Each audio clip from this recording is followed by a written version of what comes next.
자, 이 컴퓨터가 그렇게 법정에서 수도 없이 등장을 했던 바로 그 문제의 컴퓨터 본체입니다. 동양대 강사 휴게실에서 검찰이 지난해 9월 10일에 임의 제출 형식을 빌어서 압수를 했던 바로 그 컴퓨터 본체 2대입니다. 검찰이 표창장을 자택에서 위조를 했다라고 주장하는 근거는 심플하게 보면 이렇습니다. 방금 보신 이 컴퓨터, 이 아수스 컴퓨터 2대 중에 한 대에서 이 표창장을 위조하는 데 사용된 파일이 다수 발견이 됐다라는 겁니다. 그리고 그 컴퓨터가 2013년 6월에 방배동 자택에서 사용됐다. 그렇기 때문에 방배동 자택에서 정경심 교수가 해당 파일들을 만들었고 표창장을 위조했다라는 게 검찰의 논리 전개였습니다. 정경심 교수 측에서는 이 사건 초기부터 일관되게 주장을 해왔습니다. 그 컴퓨터는 당시에 방배동이 아니고 동양대에 있었다라고 일관되게 주장을 해왔었어요. 자, 그런데 검찰은 보다시피 이 컴퓨터가 방배동에서 사용하고 있었다. 그리고 그 근거로 IP 주소를 들고 있습니다. 자, IP 주소를 토대로 어떤 논리 전개를 하는지를 한번 상세히 말씀을 드리죠. 자, 1호 컴퓨터는 이 컴퓨터를 포맷하기 이전에 어떤 IP에 접속을 했었는지가 기록이 나왔습니다. 포렌식을 통해서 기록이 나왔는데 보시다시피 192.168.123.137이라는 IP가 추출이 됐습니다. 자, 오른쪽에 있는 PC 2호에서는 C클래스까지 똑같습니다. 앞에 9자리는 똑같고요. 맨 뒷자리가 단자리로 끝납니다. 5번으로 끝납니다. 자, 그리고 검찰이 김경록 씨가 가지고 있던 자택에서 분리를 해가지고 가지고 있던 하드디스크를 제출을 받았지요. 바로 그 하드디스크, 자택에 있던 컴퓨터에서는 192.168.123.5번으로 끝나는 IP 주소가 확인이 됐습니다. 자, C클래스까지 집중을 했어요. C클래스까지 IP 대역이 똑같기 때문에 이것은 같은 장소에서 사용한 것이다. 자택 PC와 2호 PC는 방배동에서 사용한 것으로 확인이 되고 C클래스까지 같은 1호 PC도 마찬가지로 방배동에서 사용된 것이다 라는 논리 전개를 한 거죠. 이 점에 대해서 변호인단에서는 지속적으로 아니다. C클래스까지 같은 것은 같은 기종의 공유기를 사용하면 어디서든지 같은 대역대의 IP가 나온다. 이런 주장을 폈었죠. 자, 그런데 지난 주말에 동양대 장경욱 교수가 한 건 하죠. 동양대에서 누구도 생각해내지 못했던 공유기를 발견을 한 겁니다. LG U 플러스 와이파이 100이라는 상품을 서비스하는 공유기입니다. 이 공유기를 컴퓨터 1호와 2호가 발견이 된 강사 휴게실 그리고 교양학부가 있는 건물 복도에서도 발견이 됐고요. 그리고 2012년에서 13년, 14년까지 어학교육원이 있던 인문사회관에서도 이 공유기가 발견이 됐습니다. 자, 이 공유기의 IP 대역대는 그럼 어떻게 확인이 되느냐?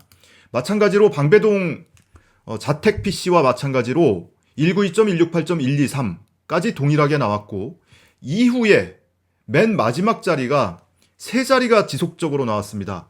104번, 174번, 무슨 137번 이런 식으로 세 자리가 지속적으로 나온 거예요. 이것은 교양학부 건물이 있는 건물뿐만이 아니고요. 어학교육원이 있던 건물에서도 동일한 100번대 IP 주소가 확인이 된 겁니다. 자, 그런데 여기까지는 말씀을 드린 바가 있는데 여기서 끝나는 게 아닙니다. 정말 많은 분들이 저에게도 제보를 보내주시고요.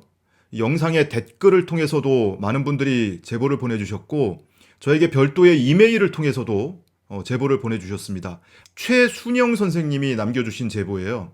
자, 이분이 남겨주신 결정적인 단서, 이 공유기의 기종 NAPL 5000이라는 기종과 이 NAPL 5000이라는 기종은 2부터 254까지 IP 할당 대역을 열어두는 것이 아니고 101부터 200까지만 초기값으로 세팅이 되어 있다라는 겁니다. 이 공유기의 매뉴얼을 박지훈 대표가 찾아냈습니다. 다름 아닌 LG U 플러스 홈페이지에서 찾았다고 하는데요. 자, 지금 보시는 것이 그 일부입니다. NAPL 5000 시리즈.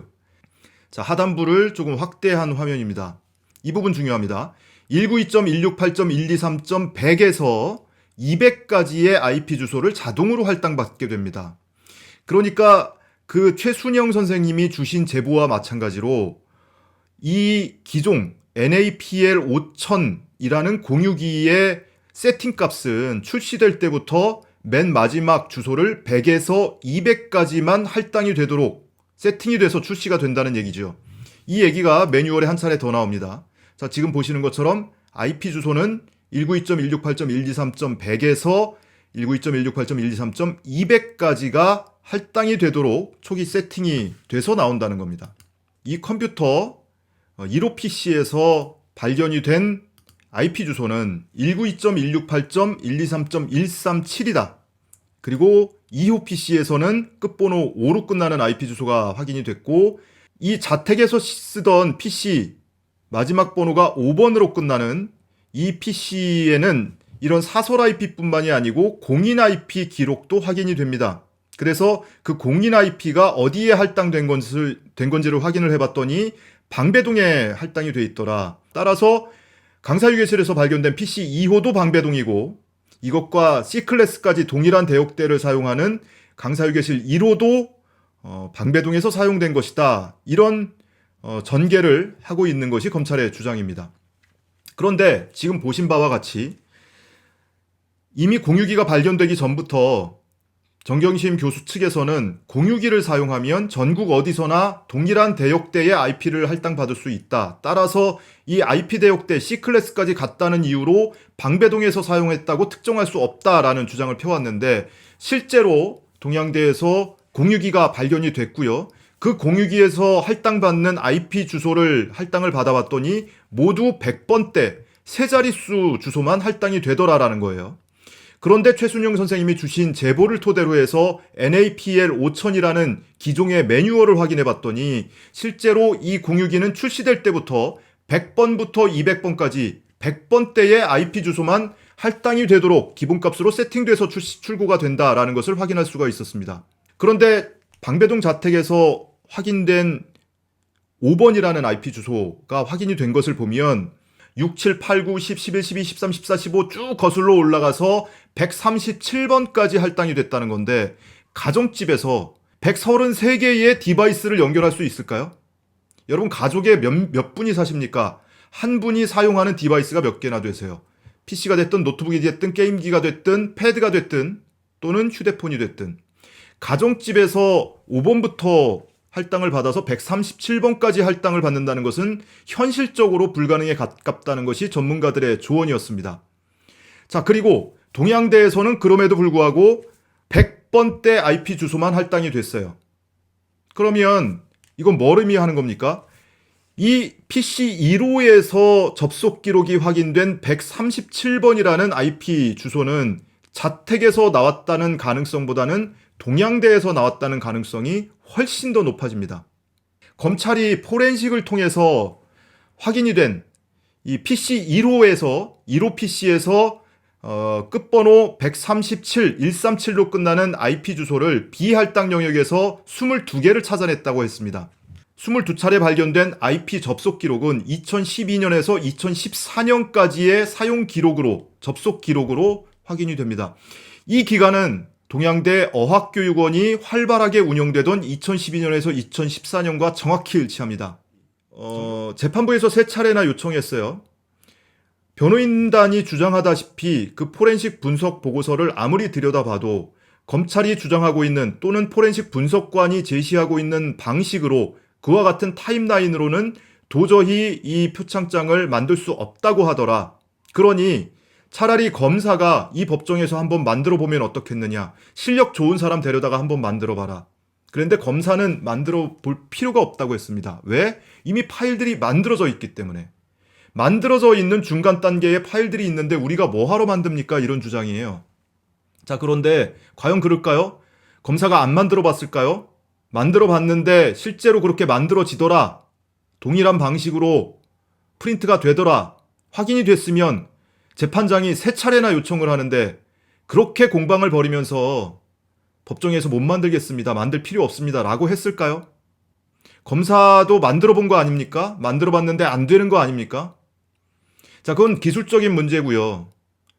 정경심 교수가 그와 같은 시간 안에 이런 방식으로 위조를 했을 수 있느냐라는 부분이에요. 뭔가 특정하기는 힘들죠. 그런데 지금 이 IP 주소에 대해서는 과학의 영역입니다. 누가 할 수 있느냐, 누가 능력치가 되느냐의 문제가 아니고 가능하냐, 불가능하냐의 영역이에요. 그러면 이 부분까지 아마 변호인단에서도 오히려 여기에서 조금 더 보강된, 조금 더 나아간, 조금 더 핵심적인 근거들을 찾아서 법정에 제시를 하고 재판부에 제출을 하고 또는 증거조사 등을 통해서 뭔가 주장을 할 수도 있지 않을까. 그런데 이 상태로만 보더라도 벌써 검사의 주장은 탄핵되기에 충분하고도 남음이 있다라는 생각을 하게 됐습니다.